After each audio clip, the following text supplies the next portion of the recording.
नमस्कार साथियों, फिर से आपका स्वागत है हमारे नए यूट्यूब चैनल पे जिसका नाम है फिनट्यूब हिंदी। आज मार्केट बंद था, शनिवार का दिन है। आज हम लोग ऑफ टॉपिक बात करेंगे और आज हम एक बहुत अजीबो-गरीब लोगों के बारे में बात करेंगे जो काफ़ी लोग जानते होंगे पहले से, और जो कुछ लोग नहीं जानते वो इस वीडियो के माध्यम से आपको पता चलेगा। पैसा बनाने के क्रम में क्या-क्या प्रॉब्लम आता है और क्या मुझे जो मेरे दिमाग में जो हिट करता है, वो कुछ लोगों का बात जो कि मुझे बहुत इम्पैक्ट करता है मेरे लाइफ में। आप लोग एक फिलोसोफर हुआ करते थे जिनका नाम था डायोजेनिस। तो उसके बारे में बहुत कम लोग सुने हैं, बहुत कम लोग जानते हैं। वो डायोजेनिस बहुत अजीबो-गरीब टाइप से रहते थे। उनको पुअर रहना बहुत पसंद था, मतलब बहुत गरीब बन के। अब उनकी बात कर रहे हैं तो इसका मतलब ये नहीं है कि हम सबको पुअर और गरीब टाइप बन के रहना है। बस उनसे कुछ सीखने वाली बात है जो मैं अभी वीडियो में डिस्कस करूँगा। तो प्रॉब्लम क्या था उनके साथ कि उनको कोई भी एक्स्ट्रा चीज़ अच्छा नहीं लगता था। जैसे कि वो ना घर था उनका, ना कहीं वो रेंट पे रहते थे, वो रोड में ही सोते थे और सारा काम वो करते थे। इनफैक्ट एक दिन उनके पास एक कप था और एक बच्चे को देखे कि वो हाथ से पानी पी रहा है, तो फिर उनको ये लगा कि ये हाथ से पानी जब ये पी सकता है तो मैं क्यों नहीं पी सकता, तो उठा के उन्होंने कप भी फेंक दिया। उनके पास एक कुत्ता, एक लाठी और एक झोला, यही लेकर के वो रहते थे। जो डाइजीनिस थे वो ग्रीस के रहने वाले थे और उनके सामने जब एलेक्जेंडर आया, जो पूरी दुनिया को जीत चुका था, और वो आकर के कहता है कि मैं देखता हूँ कौन सा आदमी है, क्या क्यों उसको कुछ नहीं चाहिए। तो उसने बोला कि ठीक है, मैं उससे मिलूँगा और उसको मैं ऑफ़र करूँगा और देखता हूँ मैं वो क्या बोलता है। तो वो डायोजनीस के पास गए और अलेक्जेंडर और बोले कि मैं हूँ अलेक्जेंडर और तुम बताओ तुमको क्या चाहिए? तो इस तरह से वो बोले। तो जब वो खड़े थे, वो टब में बैठा हुआ था डायोजनीस, तो जब उसके सामने से धूप नहीं आ रही थी, तो वो बोले अलेक्जेंडर कि तुम थोड़ा साइड हो जाओ, ये धूप मेरे ऊपर आने दो, यही मेरे लिए काफ़ी है। तो अजीब-अजीब के लोग हैं, आप इनको अब थोड़ा बेवकूफ़ बोल सकते हो या अपने शब्दों में जो आपको समझ में आता है, जहाँ तक समझ में आता है, वो बोल सकते हो, लेकिन इनसे कुछ ना कुछ तो सीखने वाली बात है। प्रॉब्लम हमारे पास है कि पैसा सबको कमाना है और सबको अमीर बनना है, लेकिन उस प्रोसेस में कोई नहीं जाना चाहता है। बहुत टफ प्रोसेस होता है, बहुत मेंटल लेवल स्ट्रांग चाहिए होता है। जो अभी प्रॉब्लम क्या है कि सबसे पहले लोगों में ये एक सबसे बड़ा दिक्कत है कि उसको दिखाना बहुत है। उसको आस-पड़ोस में दिखाना बहुत है, उसको गाड़ी खरीदना है, उसको मकान खरीदना है, उसको घर खरीदना है। एक बार अगर जो होम लोन के चक्कर में पड़ गया 15 साल, 20 साल, तो जितना पैसा उसने लिया है, अगर 30 लाख रुपए या 40 लाख रुपए अगर लोन लिया है, तो उसका ठीक डबल उसको चुकाना पड़ता है अगले 15 से 20 साल में। ये कैलकुलेशन वो लोग नहीं करते हैं, और जिसने भी होम लोन लिया है सैलरी बेस आदमी है, तो ये कन्फर्म बात है कि उसको उसी घर से काम चलाना पड़ेगा। वो 5-10 करोड़, 15 करोड़ तक तो नहीं पहुँच सकते हैं, तो ये एकदम कन्फर्म है। आप कभी भी कैलकुलेटिव हो सकते हो और उसको कैलकुलेशन करके बैठ के देख सकते हो। और अगर वही आदमी अगर रेंट पे रहता और बचा हुआ पैसा को इन्वेस्ट करता, और वहाँ से जो है वो एक ठीक-ठाक पोज़ीशन पहुँच सकता था। आप खुद से भी कैलकुलेट करोगे तो फिर आपको समझ में आएगा, एक्सेल में जाके कैलकुलेट करो, कैलकुलेटर पे कैलकुलेट करो, जैसे कैलकुलेट करना है करो। तो हम लोग तो काफ़ी करके ये सब देख के बैठ चुके हैं, तो उस हिसाब से भी आपको देखना पड़ेगा। तो हर आदमी को प्रूफ करना है अपने अगल-बगल में कि देखो, देखो मेरा जो है ये व्यवस्था है, ये सब ठीक है, सब चल रहा है।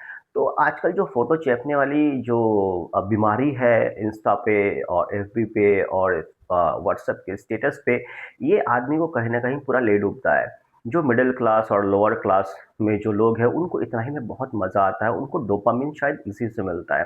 तो ये एक अलग लेवल का प्रॉब्लम चल रहा है। तो डाइज़नीज़ की बात हम इसलिए कर रहे थे कि उनसे बहुत कुछ सीखने वाला चीज़ है, जो आपके काम का चीज़ नहीं है, वो आप उसको अवॉइड कर सकते हो, उसको इग्नोर कर सकते हो और लाइफ़ में आगे बढ़ सकते हो। अभी एक कोई ऐसा कुछ नहीं है कि मैं अभी बोल दूँ कि हाँ ठीक है, इस कैटेगरी के लोग जो है वो ऑलमोस्ट 30,000, ऑलमोस्ट हर घर पे 30,000 रुपीज़ का जो एक्सपेंसेस है वो आजकल के डेट में, चाहे वो कितना से कितना ही क्यों ना गरीब है और वो अगर लाइफ में थोड़ा आगे बढ़ना चाहता है, अगर आपके पास 25-50 हज़ार का मोबाइल हो सकता है, घर में इंटरनेट हो सकता है, बढ़िया टीवी हो सकता है, बढ़िया पहनने को कपड़े हो सकते हैं, तो आपके खर्चे ज़रूर 30 से 40 हज़ार रुपए के होंगे। और अगर उसको 50% कट करेंगे, तो आपका 50% में भी काम चल सकता है। कभी आप नोट डाउन करना एवरी डे कि आपके खर्चे कितने हैं और उसको ठीक 1.5 से 2 महीना में एनालिसिस करना, क्या यहाँ से 50% कट हो सकता है कि नहीं हो सकता है। अगर 50% कट नहीं हो सकता है, लेकिन 30% ज़रूर हो सकता है। आप एक बार ज़रूर लिख के ट्राई करना, ठीक है?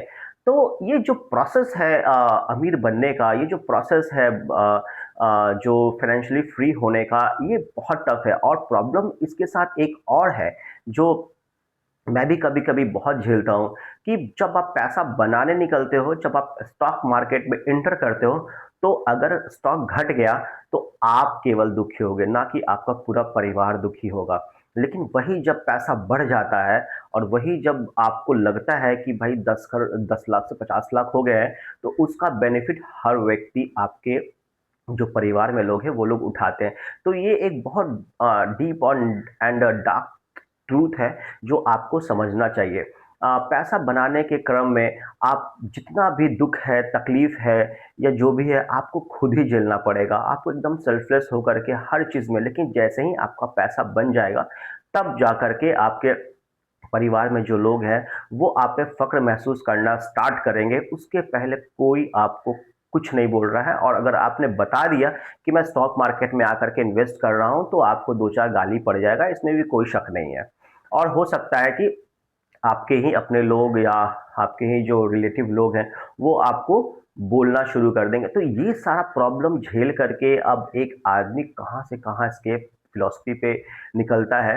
Escape philosophy in the means कि अगर आप 5 करोड़ तक पहुँच गए हो, तो आप एस्केप फिलॉसफी निकल गए हो। आप ऑलमोस्ट अपना जो खर्चा है वो फ्री इनकम की तरफ या free money for long time time के लिए आप आगे बढ़ चुके हो। तो वो एक बड़ा चीज़ होता है। तो जब तक आप अपने खर्चे नहीं काटोगे, अब प्रॉब्लम क्या है कि आजकल लोग केवल एक सेविंग का प्रोसेस फॉलो करते हैं। प्रोसेस इन द सेंस ये हुआ कि अगर खर्चा आपका 30,000 रुपए का है, तो उसके नाम पे, सेविंग के नाम पे, केवल 2,000 रुपए या 5,000 रुपए वो सेव कर दिए कि हाँ, बस एक प्रोसेस में है। एक जो डेकोरम है वो पूरा हो रहा है। लेकिन ठीक उसका उल्टा होना चाहिए। भाई, खर्चा अगर आपका 30,000 है, तो उसको कट डाउन करके 15,000 पे फर्स्ट प्रोसेस है कि उसको 25,000 पे लाइए। सेकंड प्रोसेस है उसको 20,000 पे लाइए। एंड थर्ड प्रोसेस है उसको 50% कट डाउन 15,000 पे लाइए, और 15,000 को फिर आप इन्वेस्ट कीजिए, और फिर वहां से आपकी गाड़ी धीरे धीरे धीरे धीरे निकल पड़ेगी। अब कुछ लोग हमसे पूछते हैं कि स्टॉक मार्केट में कितना पैसा लेके आना चाहिए, 50,000, 1 लाख, 2 लाख या 10 लाख। तो अगर आप 50,000 से अगर 26% CAGR के हिसाब से अगर 10 साल में पैसा 10 गुना हुआ, तो 50,000 का होगा 5 लाख रुपए।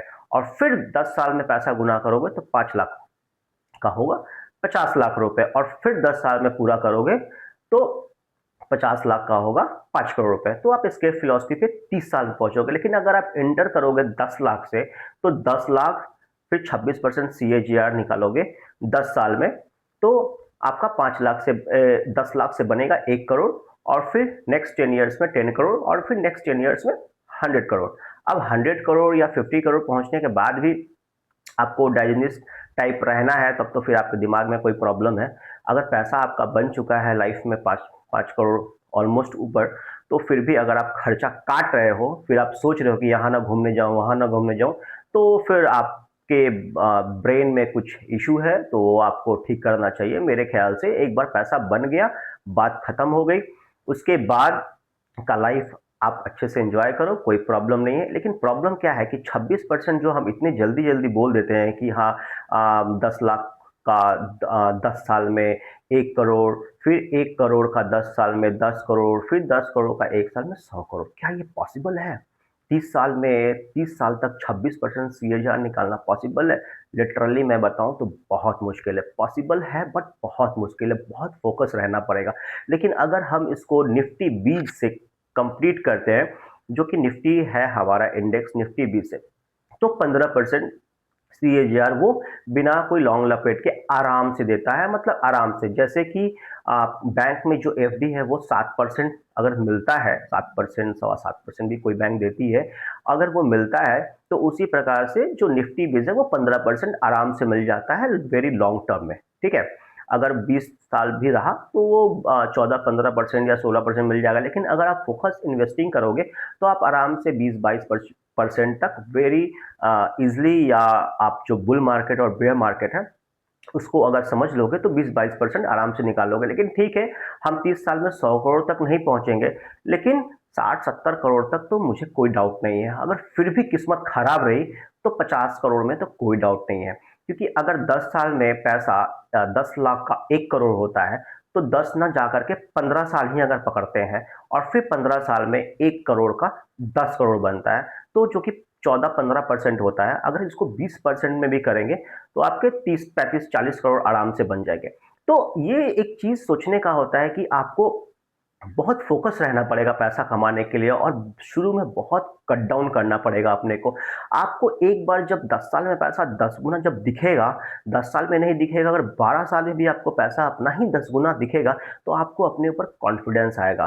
फिर आपको हमारा वीडियो सुनने का आवश्यकता नहीं है। फिर आपका दिमाग, आपका ब्रेन खुद उस हिसाब से काम करेगा। आप खुद रिसर्च करोगे, आप दुनिया भर में, इंडिया में जो बेस्ट एडवाइजर है, आप उनको ढूंढोगे और फिर वहां से आपकी लाइफ निकल पड़ेगी। फिर आप पीछे मुड़ के नहीं देखोगे। तो ये एक सबसे बड़ा प्रॉब्लम है कि लोगों को भरोसा नहीं है। अब प्रॉब्लम यहाँ पे ये भी है कि अब लोग टेस्ट करेंगे 1 लाख रुपए से। अब 1 लाख से 10 साल तक टेस्ट करोगे, उससे अच्छा है कि आप 1 साल, 2 साल, 3 साल, जिसने बड़ा पैसा बनाया है लाइफ में पूरी दुनिया भर में, उसकी बुक ही पढ़ लो। कम से कम 1 साल में, 2 साल में आपको ये आइडिया लग जाएगा कि क्या क्या हिस्ट्री हुआ था, क्या 1908 में क्या हुआ था, 1911 में क्या हुआ था, 1992 में क्या हुआ था, 2008 में क्या हुआ था, 2020 में क्या हुआ था। तो इससे आपको एक सेंस आएगा। जब बहुत साल पहले जब अमेरिका में कोई रिटर्न नहीं बना था, तो कैसे किसी ने वहाँ पे 12-13% का रिटर्न लगातार 13-14 साल तक बनाया था, वो कौन लोग थे, तो उनके बारे में फिर कभी डिस्कस करेंगे। तो आज का वीडियो हम यहीं तक रखते हैं। तब तक के लिए थैंक यू सो मच। जय हिंद, जय भारत।